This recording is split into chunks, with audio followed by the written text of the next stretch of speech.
Pada pertemuan kali ini kita akan membahas tentang hubungan antara budaya dan kepemimpinan yang merupakan salah satu faktor bagi memastikan implementasi strategi yang berhasil. Budaya perusahaan merupakan nilai-nilai yang dikongsi bersama, kepercayaan, prinsip-prinsip bisnis, dan juga tradisi yang secara langsung mempengaruhi style ataupun gaya perusahaan tersebut beroperasi, yang juga mempengaruhi norma-norma perilaku yang dipraktekkan oleh pegawai-pegawai yang bekerja di sana, yang tercermin dalam atmosfer kerja perusahaan tersebut. Budaya perusahaan sangat penting dalam implementasi strategi, karena budaya tersebut secara langsung mempengaruhi pendekatan yang digunakan perusahaan dalam melaksanakan bisnisnya. Secara mudahnya, budaya perusahaan dapat dilihat dengan statement "How we do things around here". Terdapat beberapa ciri-ciri penting yang menggambarkan budaya perusahaan. Di antaranya adalah nilai-nilai yang dikongsi bersama, prinsip-prinsip bisnis, dan juga standar etika yang selalu dipraktikkan perusahaan dalam melaksanakan bisnisnya. Yang kedua, praktek-praktek manajemen dan dasar-dasar organisasi yang menjadi panduan kepada perusahaan melaksanakan bisnisnya. Yang ketiga adalah atmosfer dan juga semangat kerja yang ditonjolkan dalam iklim perusahaan. Yang keempat adalah bagaimana para manajer dan juga staf-staf yang bekerja dalam perusahaan tersebut berinteraksi dan bekerja bersama dalam perusahaan berkenaan. Yang kelima adalah bagaimana peer pressure dan pengaruhnya ke atas norma-norma yang digunakan dalam perusahaan tersebut. Yang keenam adalah tindakan ataupun perilaku yang didukung oleh sistem reward yang baik. Yang ketujuh adalah tradisi dan juga kisah-kisah bagaimana cara bisnis dilaksanakan dalam perusahaan tersebut. Dan yang terakhir adalah bagaimana perusahaan tersebut berinteraksi dengan stakeholders-nya. Yang menjadi dasar utama kepada pembentukan budaya perusahaan biasa terletak pada dedikasi para pekerja yang berada dalam perusahaan tersebut ke atas nilai-nilai utama yang dimiliki perusahaan, dan juga bagaimana perilaku tersebut menjadi suatu standar ke atas apa yang dinamakan sebagai perilaku beretika. Oleh karena itu, biasanya nilai-nilai penting yang dianut oleh perusahaan tersebut dan juga prinsip-prinsip etika yang dianutnya tergantung kepada dua faktor. Yang pertama adalah pembentukan iklim kerja di mana pekerja-pekerja yang bekerja dalam perusahaan tersebut berbagi kefahaman yang sama tentang bagaimana perusahaan tersebut harus melaksanakan bisnisnya. Sedangkan yang kedua adalah bagaimana pekerja-pekerja dalam perusahaan tersebut dapat diberikan suatu guidance tentang bagaimana melaksanakan sesuatu dengan cara yang tepat dan bagaimana melaksanakan hal yang dianggap baik. Oleh itu, adalah penting bagi perusahaan untuk dapat memasukkan nilai-nilai penting yang dianutnya dan juga standar-standar etikal ke dalam norma-norma budaya perusahaan tersebut. Untuk melaksanakan hal ini terdapat beberapa cara, di antaranya yang pertama adalah dengan mengambil calon-calon pekerja yang memiliki budaya yang kompatibel dengan budaya korporat. Yang kedua, tentu saja perusahaan dapat memasukkan nilai-nilai tersebut dan juga kode etiknya ke dalam proses orientasi dan proses pelatihan pekerja-pekerja baru. Yang ketiga, tentu saja eksekutif senior dapat secara berkelanjutan memberi penekanan kepada nilai-nilai yang dianut firma ataupun perusahaan dan juga prinsip-prinsip etika yang digunakannya. Yang keempat adalah dengan menggunakan nilai-nilai tersebut dan juga kode etik perusahaan sebagai benchmark ke atas dasar-dasar dan juga praktek-praktek bisnis yang dilaksanakan oleh perusahaan. Cara selanjutnya adalah dengan menggunakan nilai-nilai utama tersebut dan juga prinsip-prinsip etika perusahaan sebagai tolak ukur dalam mengevaluasi performance ataupun kinerja pekerja perusahaan tersebut. Cara yang kelima adalah dengan memberi penekanan kepada setiap pekerja untuk selalu memastikan bahwa nilai-nilai utama dan juga standar etika yang dianut oleh perusahaan tersebut selalu dilaksanakan.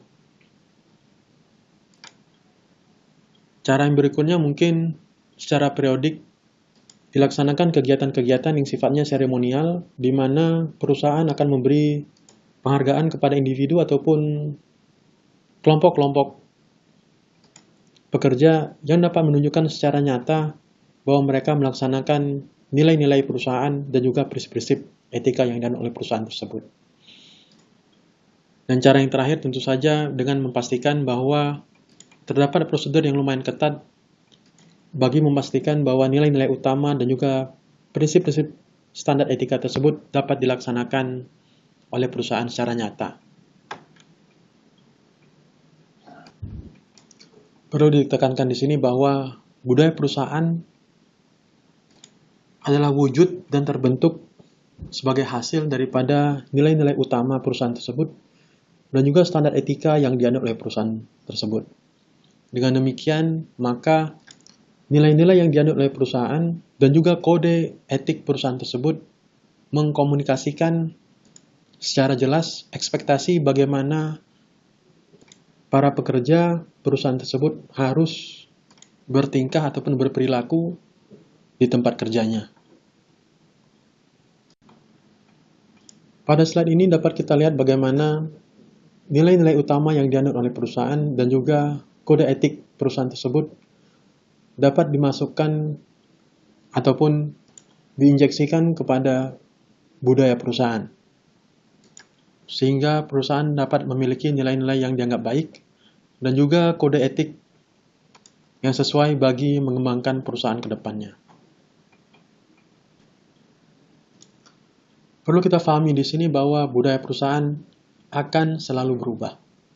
Persis seperti strategi perusahaan dan juga struktur organisasi sebuah perusahaan. Terdapat beberapa faktor yang dapat mengubah budaya perusahaan, diantaranya seperti wujudnya teknologi baru yang sifatnya revolusionary, perubahan-perubahan berlaku dalam industri yang dimasuki oleh perusahaan tersebut. Budaya juga bisa berubah dengan perubahan strategi perusahaan seperti di mana perusahaan melakukan diversifikasi.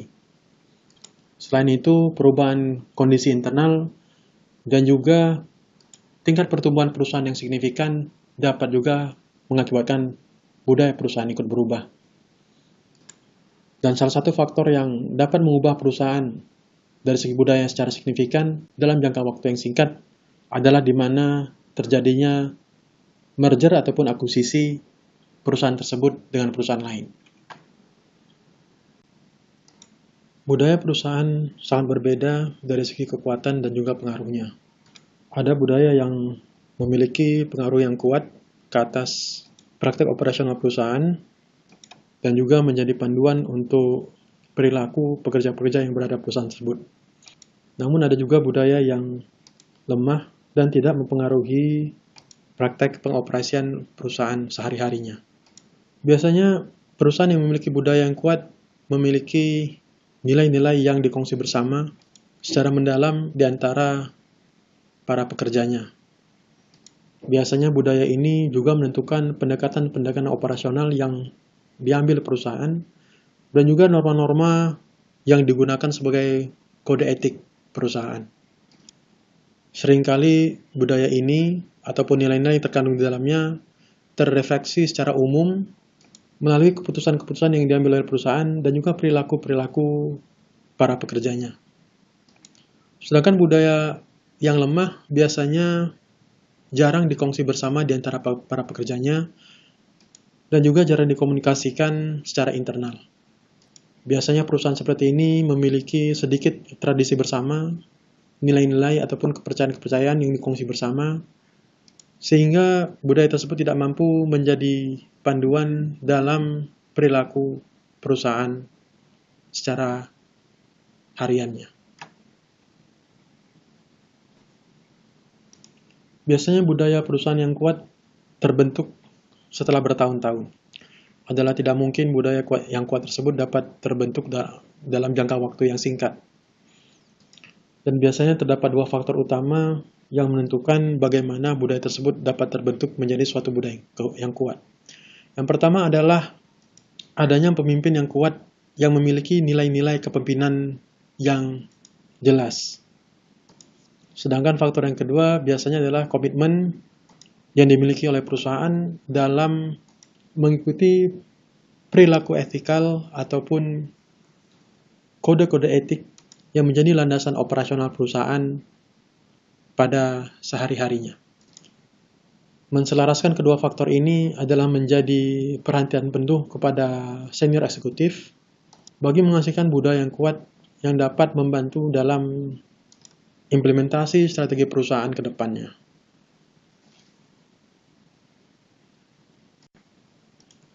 Kenapa faktor budaya penting dalam proses implementasi strategi? Ini karena budaya yang bersesuaian dengan keperluan implementasi strategi biasanya akan memberi fokus utama kepada para pekerja perusahaan tersebut ke atas tindakan-tindakan apa yang penting untuk melaksanakan strategi tersebut.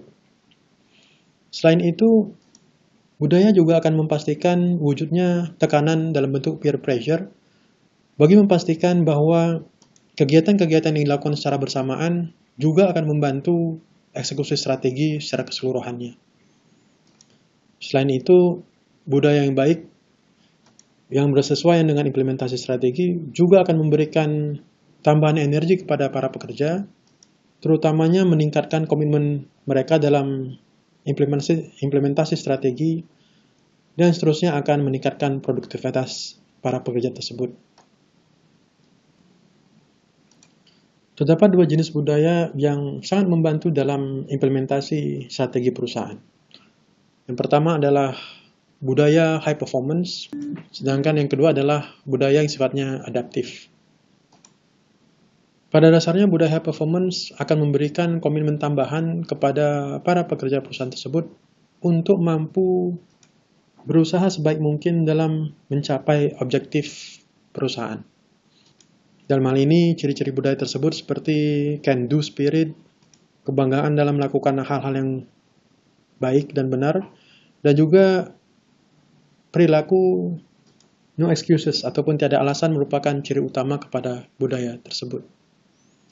Khusus untuk budaya yang sifatnya adaptif, ciri utamanya biasanya terletak pada kemampuan para pekerja perusahaan tersebut untuk menerima perubahan dan juga menyahut cabaran ataupun challenges yang terjadi akibat perubahan tersebut. Perlu juga difahami bahwa budaya yang kuat yang mendukung tindakan-tindakan, perilaku, dan juga praktek-praktek yang sejalan dengan strategi yang dipilih dan juga kondusif dalam hal implementasi strategi tersebut, tentu saja akan menjadi katalisator ke atas proses eksekusi strategi. Oleh karena itu, adalah menjadi fokus utama kepada manajemen untuk mendedikasikan sebagian besar waktunya dalam menerapkan budaya yang mendukung perilaku-perilaku dan juga praktek-praktek kerja yang kondusif dalam hal implementasi strategi. Di sini letak pentingnya hubungan di antara budaya perusahaan dan juga implementasi strategi perusahaan tersebut. Terdapat juga beberapa budaya yang sifatnya tidak sehat yang menghalangi implementasi strategi perusahaan. Di antaranya adalah seperti budaya yang menolak terjadinya perubahan. Perusahaan yang memiliki budaya seperti ini biasanya takut pada perubahan dan lebih suka pada status quo. Mereka biasanya comfortable dengan apa yang mereka biasa lakukan, dan seandainya ada staf-staf tertentu yang memiliki usulan tentang bagaimana memperbaiki suatu proses, maka biasanya ini akan ditentang habis-habisan. Budaya kedua adalah budaya yang sifatnya politicking ataupun politicized cultures. Dalam hal ini, para manajer di dalam perusahaan tersebut biasanya memiliki kepentingan-kepentingan tersendiri yang sifatnya lebih personal. Oleh karena itu, kerjasama di antara unit ataupun departemen dalam perusahaan tersebut biasanya akan dipandang sebagai sesuatu yang mencurigakan dan sangat merugikan perusahaan. Budaya yang ketiga adalah budaya yang sifatnya sangat fokus kepada faktor internal. Biasanya perusahaan yang menganut budaya ini lebih percaya bahwa mereka memiliki proses yang paling baik untuk industri yang diceburinya. Oleh karena itu, biasanya perusahaan-perusahaan begini akan selalu underestimate perusahaan-perusahaan pesaingnya, sehingga pada akhirnya mereka akan mengalami kegagalan ataupun mengalami penurunan. Budaya yang tidak sehat yang keempat adalah budaya yang tidak beretika dan dipacu oleh rasa tamak. Perusahaan seperti ini biasanya sangat mengejar target dan tidak lagi memperhatikan proses ataupun cara bagaimana mereka melakukan bisnis. Perusahaan seperti World.com, Enron merupakan contoh klasik kepada perusahaan-perusahaan tergolong dalam budaya seperti ini. Budaya yang terakhir adalah budaya yang sifatnya berbagai-bagai ataupun incompatible subcultures. Dalam hal ini perusahaan memiliki berbagai jenis budaya di mana satu sama lainnya sama sekali tidak bersesuaian. Hal ini akan mengakibatkan perusahaan tidak memiliki pendekatan yang konsisten ke atas bagaimana melakukan implementasi ke atas strategi yang telah dipilih. Oleh karena itulah, makanya tidak jarang perusahaan berusaha untuk mengubah budaya yang dianutnya. Dalam hal ini adalah penting peranan dari seorang pemimpin untuk mengubah budaya tersebut. Biasanya untuk mengubah suatu budaya yang dimiliki oleh sebuah perusahaan, maka pemimpin yang paling atas haruslah menjadi inisiator ke atas perubahan budaya tersebut. Budaya yang tidak sehat ini harus berubah bagi memastikan bahwa implementasi strategi perusahaan dapat berjalan dengan lancar. Saya teori terdapat 4 langkah bagi sebuah perusahaan untuk mengubah budayanya. Yang pertama adalah dengan mengidentifikasi facets ataupun item-item yang menjadi ciri dari budaya perusahaan tersebut yang menjadi halangan dalam mengimplementasi strategi perusahaan. Langkah yang kedua adalah dengan menentukan tindakan-tindakan bagaimana ataupun perilaku-perilaku bagaimana yang perlu diterapkan pada budaya baru yang akan diadopsi perusahaan tersebut. Untuk langkah ketiganya, manajemen haruslah berbicara secara terbuka tentang masalah-masalah yang dimiliki oleh budaya sekarang dan bagaimana perilaku baru dapat mempengaruhi kinerja perusahaan.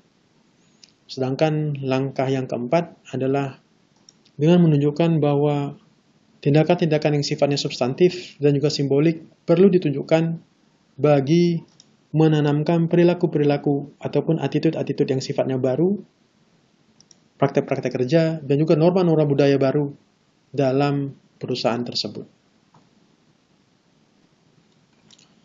Pada prakteknya, pihak manajemen atas juga haruslah memberikan penjelasan yang jelas kenapa beberapa ciri budaya yang lama tersebut dapat menjadi halangan dalam implementasi strategi yang telah dipilih.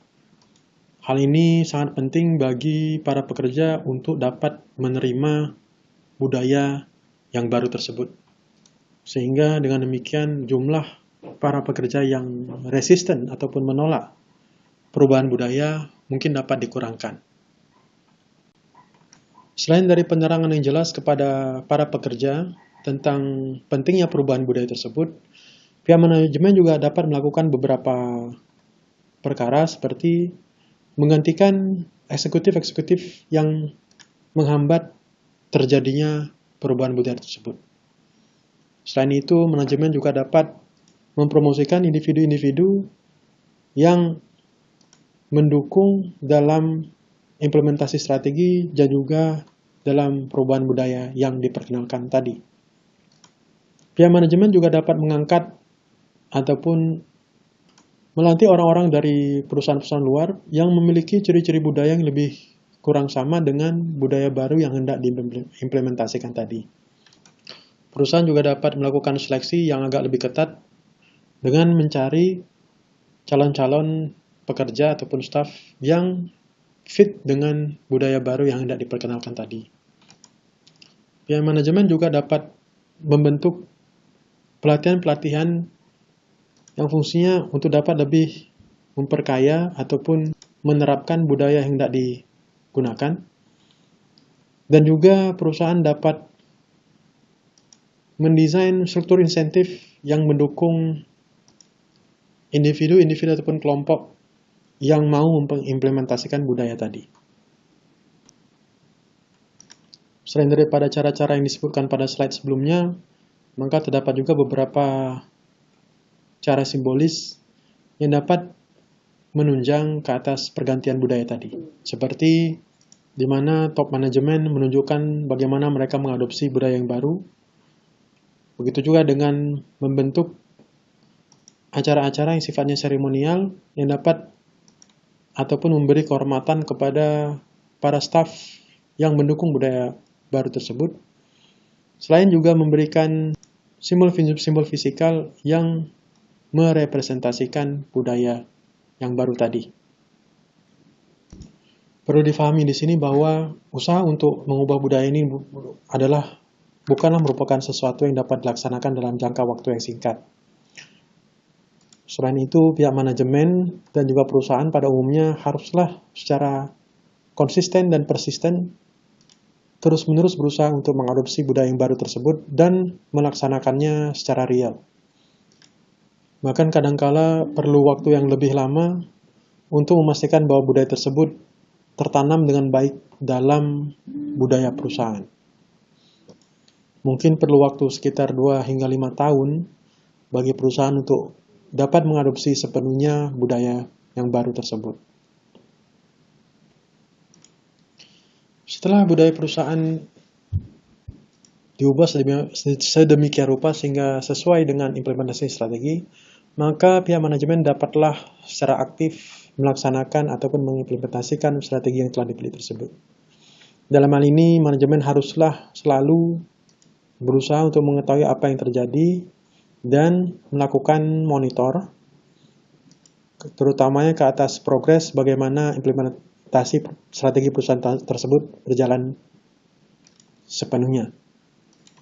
Manajemen juga dapat memberikan sedikit tekanan kepada organisasi supaya para pekerjanya dapat mengeksekusi strategi secara baik dan mencapai efektivitas yang ditargetkan. Selain itu, manajemen juga dapat melakukan tindakan-tindakan yang sifatnya korektif bagi memastikan bahwa implementasi tersebut dapat mencapai target yang telah ditetapkan. Dalam hal ini terdapat istilah manajemen by walking around, di mana pemimpin perusahaan biasanya akan selalu berusaha untuk mendapatkan informasi terkini tentang bagaimana proses implementasi tersebut berjalan, dan ini dilaksanakan dengan cara berinteraksi ataupun mendapatkan masukan-masukan dari para pekerja di perusahaan tersebut, seperti melalui diskusi, pertanyaan-pertanyaan, mendengarkan tentang opini-opini dan pendapat mereka, dan juga mendapatkan informasi tentang bagaimana seharusnya implementasi tersebut dijalankan dan bagaimana yang terjadi sebenarnya. Biasanya pihak manajemen akan berusaha untuk melihat pekerja sebagai partner mereka, selain menekankan betapa pentingnya kerja sebagai teamwork, dan juga memberikan empowerment kepada para pekerja mereka supaya mereka diberi kebebasan untuk mengambil keputusan, dan juga memberikan penghargaan kepada para pekerja yang menunjukkan kinerja yang sangat baik. Hal-hal ini dilakukan oleh pihak manajemen atasan dalam usaha untuk memobilisasi kekuatan perusahaan bagi memastikan eksekusi strategi berjalan lancar. Sebagai usaha-usaha tambahan, perusahaan juga sebaiknya menggunakan suatu sistem benchmarking, re-engineering, total quality management, ataupun juga Six Sigma bagi memfokuskan perhatian organisasi sepenuhnya kepada continuous improvement. Perusahaan juga dapat melaksanakan teknik-teknik motivasi dan juga kompensasi yang bertujuan untuk membangun iklim kerja yang sifatnya results oriented ataupun berfokus kepada hasil, selain untuk meningkatkan lagi standar performance mereka. Perusahaan juga perlu menghargai ataupun memberikan penghargaan kepada individu, grup, bahkan divisi-divisi tertentu yang telah berhasil meningkatkan kinerjanya, mencapai target, dan bahkan melampaui targetnya. Perlu diingat juga bahwa perusahaan haruslah dapat melaksanakan tindakan-tindakan yang sifatnya korektif, karena tidak selamanya formulasi strategi yang telah dipilih tersebut dapat diimplementasikan secara keseluruhan. Dalam hal ini, perusahaan perlu mendapatkan ataupun melakukan analisis atas situasi yang terjadi, kemudian memberikan penilaian ataupun evaluasi atas apa yang harus dilaksanakan, dan kemudiannya melakukan implementasi bagi memperbaiki keadaan yang sedang berjalan. Hal ini haruslah dijalankan sebaik mungkin bagi memastikan bahwa target perusahaan ataupun objektif perusahaan dicapai pada akhirnya. Sebagai catatan akhir untuk sesi kali ini, perlu kita ingat bahwa proses implementasi sebuah strategi adalah suatu keterkaitan dengan proses untuk memimpinnya. Oleh karena itu, memimpin implementasi dan juga mengeksekusi implementasi kata strategi tersebut merupakan dua kegiatan yang sangat-sangat berhubungan. Perlu juga diingat bahwa menentukan strategi implementasi dan mengeksekusi strategi tersebut merupakan suatu proses yang terus-menerus berlangsung. Ini karena strategi akan selalu berubah mengikut perubahan keadaan perusahaan dan juga keadaan eksternal di mana perusahaan berjalan. Ujian ke atas kepemimpinan strategi dari sebuah perusahaan adalah di mana apakah perusahaan tersebut mampu menghasilkan strategi yang baik dan bisnis model yang baik, kemudian apakah mampu perusahaan tersebut mengeksekusi strategi tersebut, dan apakah mampu perusahaan tersebut mencapai target yang hendak dicapainya. Apabila ketiga keadaan ini wujud, maka dapat kita simpulkan bahwa perusahaan tersebut memiliki kepemimpinan strategis yang baik dan juga merupakan perusahaan yang dikelola dengan mapan. Mungkin itu saja dulu kuliah kita untuk sesi ke-12. Terima kasih.